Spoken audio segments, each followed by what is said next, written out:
असम के मुख्यमंत्री हेमंत बिश्व शर्मा जी ने प्रेस कॉन्फ्रेंस करके बताया कि असम में इस समय 1,30,00,000 गैर हिंदू रहते हैं, कन्वर्टेड हिंदू रहते हैं, जो पहले से यहाँ के रहने वाले हैं और बाकी बांग्लादेश से आए हुए हैं।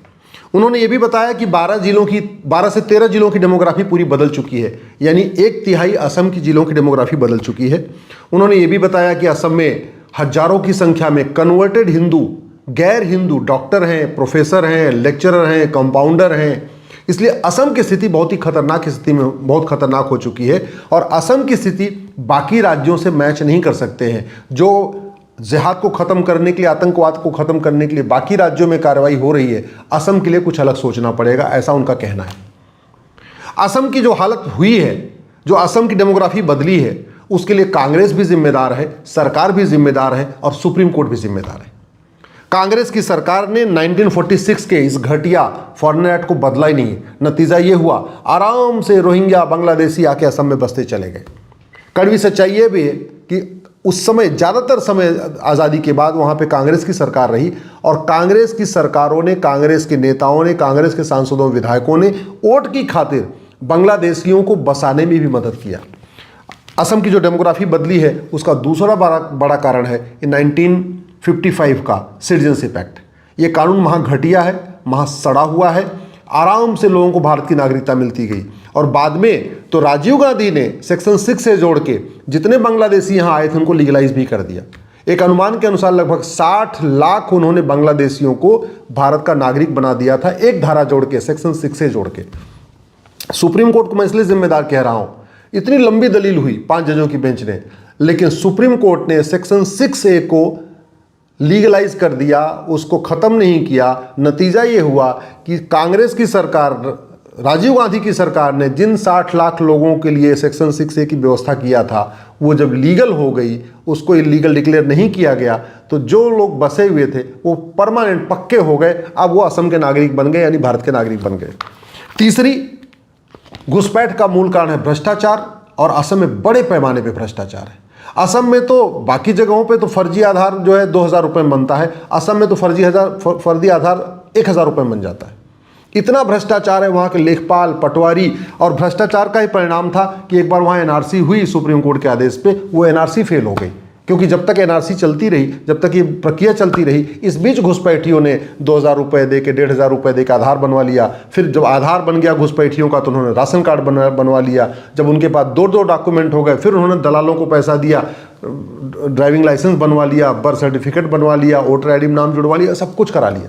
तो आज की डेट में असम में जितने कागज भारतीयों के पास हैं, असमियों के पास हैं, उससे ज़्यादा कागज बांग्लादेशियों के पास है। ये क्यों हुआ? क्योंकि भ्रष्टाचार चरम पे है और भ्रष्टाचार अभी तक वो कम नहीं हुआ है। असम की स्थिति अगर बदलना है तो आपको वहाँ पे रेडिकल चेंज लेना पड़ेगा। असम की चूँकि स्थिति ज़्यादा खतरनाक है, जहाँ बीमारी ज़्यादा होती है वहाँ दवाई का डोज बढ़ाना पड़ता है। बीमारी की चर्चा करने से बीमारी ठीक नहीं होती है। डॉक्टर का काम बीमारी की चर्चा करना नहीं है, डॉक्टर का काम बीमारी को जड़ से ख़त्म करना। उसके लिए 2 टैबलेट देना पड़े, 2 इंजेक्शन देना पड़े, कीमोथेरेपी करना पड़े, ऑपरेशन करना पड़े, सुन्न करना पड़े, जो करना है करना पड़े। डॉक्टर का काम बीमारी की चर्चा करना नहीं, डॉक्टर का काम ख़त्म करना। और बीमारी जितना जल्दी ख़त्म कर दी जाए उतना अच्छा होता है, क्योंकि समय के साथ बीमारी बढ़ती है। आंख बंद कर लेने से, इंतजार करने से कभी बीमारी कम नहीं होती, बीमारी बढ़ती जाती है।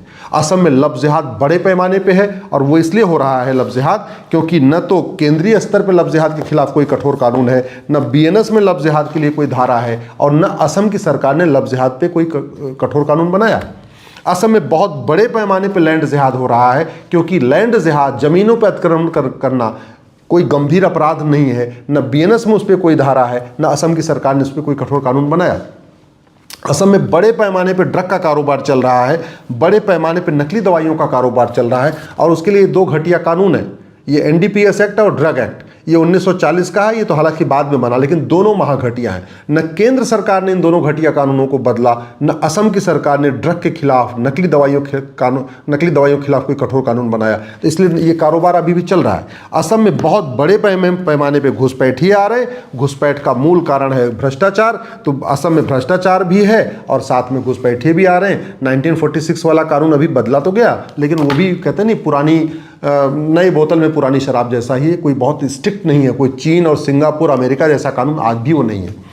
असम में बड़े पैमाने पर धर्मांतरण हो रहा है, क्योंकि न तो असम की सरकार ने धर्मांतरण खिलाफ कठोर कानून बनाया, न केंद्र सरकार ने धर्मांतरण खिलाफ कठोर कानून बनाया। इस बीएनएस में भी धर्मांतरण के ऊपर कोई चैप्टर नहीं है। असम में बड़े पैमाने पर जनसंख्या विस्फोट हो रहा है। सबसे ज़्यादा बच्चे असम और बंगाल में ही पैदा हो रहे हैं, और वो इसलिए हो रहे हैं न केंद्र सरकार ने जनसंख्या नियंत्रण कानून बनाया, न असम की सरकार ने जनसंख्या नियंत्रण कानून बनाया, न केंद्र सरकार ने कोई घर वापसी योजना शुरू किया, न असम की सरकार ने घर वापसी योजना शुरू किया, न केंद्र सरकार ने मजहब के आधार पर नियम कानूनों को खत्म किया, वक्फ बोर्ड वक्फ ट्रिब्यूनल को खत्म किया, लोन वजीफा को खत्म किया, न असम की सरकार ने खत्म किया। तो समस्या है, असम में 1.25 करोड़ से ज़्यादा कन्वर्टेड हिंदू हैं। असम के 1/3 जिलों की डेमोग्राफी बदल चुकी है, लेकिन इस पे चर्चा करने से न तो डेमोग्राफी ठीक होनी है, न चर्चा करने से घर वापसी होनी है, न चर्चा करने से घुसपैठिए भागेंगे। मैं आज भी कह रहा हूं, घुसपैठ के खिलाफ इस बीएनएस में एक नया चैप्टर आ जाए, अदरवाइज असम की सरकार घुसपैठ खिलाफ अपना खुद का कानून बना दे और घुसपैठियों और उनके मददगारों का narco polygraph brain mapping test करने, 100% प्रॉपर्टी जब्त करने, नागरिकता खत्म करने और आजीवन कारावास की सजा देने के लिए कानून बना दे और एक बार अनाउंस कर दे कि भैया 3 महीने का टाइम है, जिसको भागना है भाग लो, और उसके बाद जो पकड़ा जाएगा हम उसको भी जेल में डालेंगे, और जो जिन्होंने मदद किया, जिन्होंने आधार बनाया, राशन कार्ड बनाया, ड्राइविंग लाइसेंस बनाया, बर्थ सर्टिफिकेट बनाया, वोटर आईडी बनाया, उनको भी जेल में डालेंगे और 50 साल के लिए जेल में डालेंगे। किसने रोका हुआ है कानून बनाने से? कोई ना अमेरिका रोक सकता है, न चीन रोक सकता है, न जापान रोक सकता है। भाई हमारी स्थिति है, हमारे जो खतरे हैं उससे निपटने के लिए हम चाहे जैसा कानून बना सकते हैं। देखिए भगदड़ हो जाएगी, असम खाली हो जाएगा। 90% घुसपैठी असम छोड़ के अपने आप भाग जाएंगे, और जब 10% बचेंगे उसको पुलिस अपने आप ढूंढ लेगी, कोई दिक्कत नहीं। तो असम में ये जो समस्याएं हैं इसको रोका जा सकता है, लेकिन वो समस्याओं की चर्चा करने से समस्या नहीं रुकेगी। असम में आज भी मजहब के नाम पे इतनी योजनाएं चल रही, पूछे नहीं। केंद्र सरकार की जितनी योजनाएं चल रही है मजहब की, वो तो चली रही है, राज्य सरकार की भी चल रही है। मजहब के आधार पर लोन वजीफा असम में दिया जा रहा है, मजहब के आधार पर वक्फ बोर्ड वक्फ ट्रिब्यूनल चल रहा है, मजहब के आधार पे वहाँ पे मदरसे अभी भी चल रहे, मजहब के आधार पे जो चीज़ और भी योजनाएं हैं, मुफ्त में राशन, मुफ्त में दुकान, मुफ्त में मकान, मुद्रा लोन सब दिया जा रहा है। तो जब तक आप किसी को मजबूत कर रहेंगे, वो क्यों घर वापसी करेगा? घर वापसी, धर्मांतरण क्यों हुआ था? धर्मांतरण तब हुआ था लोग जजिया नहीं दे पाए। धर्मांतरण तब हुआ था जब जो तलवार का डर था। तो अगर घर वापसी कराना है तो भी आपको वही कहते नहीं, भाई बिन होए न प्रीत सठे साठम समाचरित। घुसपैठियों को भगाना है तो भी वही, भाई बिन होए न प्रीत सठे साठम समाचरित। सिस्टम बदलना पड़ेगा आपको, नेशनल माइनॉरिटी कमीशन खत्म करना पड़ेगा, माइनॉरिटी मेजॉरिटी का कॉन्सेप्ट ही भारत में खत्म करना पड़ेगा, तब जाके असम बचेगा। राइट टू एजुकेशन को राइट टू इक्वल एजुकेशन बनाना पड़ेगा। एजुकेशन कॉन्करेंट लिस्ट में है। असम की सरकार चाहे तो असम में कह दे भैया आप पूरे असम में समान शिक्षा लागू होगी, संविधान भी अधिकार देता है, कर सकती है असम की सरकार। जब करना चाहे तब कर ले। अगर जब भी असम की सरकार कहे कि मैं कानून का ड्राफ्ट बना के दे दूंगा, असम इसको लागू कर ले, हमें कोई दिक्कत नहीं। हम तो सभी राज्यों को मुफ्त में ड्राफ्ट देने के लिए तैयार बैठे हैं। कोई भी राज्य सरकार या केंद्र सरकार या कोई सांसद, विधायक, मंत्री या कोई भी मंत्रालय जो भी कानून का ड्राफ्ट मैं बना सकता हूँ, जो मेरी क्षमता है, वो जो भी सहयोग हमसे अगर मांगेगी, हम तो जरूर बैठे हुए थे देने के लिए। हम तो फ्री मुफ्त में देने के लिए बैठे हुए। तो असम की सरकार राइट टू इक्वल एजुकेशन कर सकती है। असम की सरकार ये जितने भी मुस्लिम लॉ चल रहे हैं इनको खत्म करके वहाँ असम में यूनिफॉर्म सिविल कोड लागू कर सकती है। आखिर उत्तराखंड की सरकार ने लागू कर दिया तो असम की सरकार भी कर सकती है। असम की सरकार भी नेशनल सिक्योरिटी एक्ट में इसमें डिफाइन कर सकती है। इसको असम की सरकार चाहे तो डिक्लेयर कर दे भैया लव जिहाद, लैंड जिहाद, धर्मांतरण, घुसपैठ राष्ट्र की सुरक्षा के लिए खतरा है। अब असम में अगर जो भी करेगा हम उस पर एनएसए लगा देंगे। देखिए भगदड़ मचेगी। असम की सरकार चाहे यूएपीए में अमेंडमेंट करे, हालांकि ये पार्लियामेंट का कानून है, लेकिन असम की सरकार के पास अधिकार है ऐसा कानून अपना खुद भी बना सकती हो और बना के ये कह दे कि लव जिहाद, लैंड जिहाद, धर्मांतरण, घुसपैठ, जनसंख्या विस्फोट, ये जो है करप्शन, ये अनलॉफुल एक्टिविटी है, हम भी उसको हम फांसी देंगे, सजा देंगे, कोई नहीं रोक सकता है। असम की सरकार चाहे अपनी तरफ से ये जो फर्जी आधार बन रहा है वहाँ पे इसको जघन्य अपराध घोषित करे, अपना नया कानून बना ले। चूंकि आधार में अलाउ कर दिया है, सबसे बड़ा ब्लंडर यही हुआ कि आधार हमने विदेशियों के लिए भी खोल दिया और सब आधार बनवाते जा रहे हैं। तो जब तक कॉमन सर्विस सेंटर पे कंट्रोल नहीं होगा, कॉमन सर्विस सेंटर कौन चला रहा है? वही चला रहा है भाई। जो 1.25 करोड़ है वो डॉक्टर है, इंजीनियर है, तो कॉमन सर्विस सेंटर भी वही चलाने वाले, और कॉमन सर्विस सेंटर वो चला रहे हैं और आराम से उनका घुसपैठिए कानून कॉमन सर्विस सेंटर चला रहे हैं, घुसपैठिए ही आधार बनवा रहे हैं, आराम से बनता जा रहा है। समाधान वही है कि आपको कानून बदलना पड़ेगा। असम को अपनी पुलिस भी ठीक करनी पड़ेगी, पुलिस से भ्रष्टाचार खत्म करना पड़ेगा। जब तक पुलिस आपकी मॉडर्न नहीं होगी, पुलिस आपकी जो है इंडिपेंडेंट नहीं होगी, पुलिस आपकी जो है पूरी तरीके से असम के लिए डेडिकेटेड नहीं होगी तब तक आप प्रॉब्लम को ठीक नहीं कर सकते। असम में बहुत बड़े पैमाने पे फंडिंग हो रही है क्योंकि एफसीआरए कानून तो खत्म नहीं हुआ। असम में बहुत बड़े पैमाने पे बैंकों के जरिए फंडिंग हो रही है क्योंकि यूनिफॉर्म बैंकिंग कोड आज तक लागू नहीं हुआ। असम में बड़े पैमाने पे हवाला के जरिए फंडिंग हो रही है। हवाला कारोबार तो तभी रुकेगा जब ये घटिया कानून बदलेगा और 100 रुपये से बड़ी नोट बंद होगी। असम में बहुत बड़े पैमाने पे काला धन से फंडिंग हो रही है, वो तो तभी रुकेगा जब ये घटिया कानून बदलेगा और 1000 रुपये से ऊपर कैश लेन देन बंद होगा। असम की सरकार चाहे तो वो कहते भैया हम 1000 रुपये से ऊपर कैश लेन देन नहीं चलेंगे, यहाँ तो आपको हर चीज़ ऑनलाइन करना पड़ेगा, अपने आप वो पकड़े जाएंगे। असम में बहुत बड़े पैमाने पे बेनामी लेन देन हो रहा है, तो असम की सरकार चाहे तो 10,000 रुपये से ऊपर आधार अनिवार्य करने के लिए खुद भी कानून बना सकता है। असम सरकार के पास है, असम पूर्ण राज्य है, असम के पास ये अधिकार है, अपना खुद भी कर सकते हैं। नकली दवाइयों का जो कारोबार चल रहा है उसके लिए आपको असम की सरकार खुद भी कर सकती है। असम की सरकार चाहे तो चीज़ें बदल सकती हैं। मैं ये नहीं कह रहा हूं कि हाँ 1 साल के अंदर पूरा असम खाली हो, साफ ठीक हो जाएगा, 1 साल के अंदर सारे असम के खतरे ठीक हो जाएंगे। असम सरकार चाहे तो जनसंख्या नियंत्रण कानून बना सकती है। अब आप सोच रहे हो कि जनसंख्या नियंत्रण कानून तो बना दें लेकिन कोई मानेगा नहीं। मैं गारंटी के साथ कह रहा हूं मानेंगे, 100% मानेंगे। उसको सिटीजनशिप के साथ जोड़ दीजिए कि भैया जो हम 3 बच्चे तक छूट कर दीजिए, चलो हम 2 हमारे 2 नहीं तो हम 2 हमारे 3 सही, तीसरे के बच्चे चौथा जो करेगा उसकी भारत की नागरिकता खत्म हो जाएगी। ये असम की सरकार कर सकती है, अपना खुद का कानून बना सकती है। बच्चा पैदा करना कोई फंडामेंटल राइट नहीं है।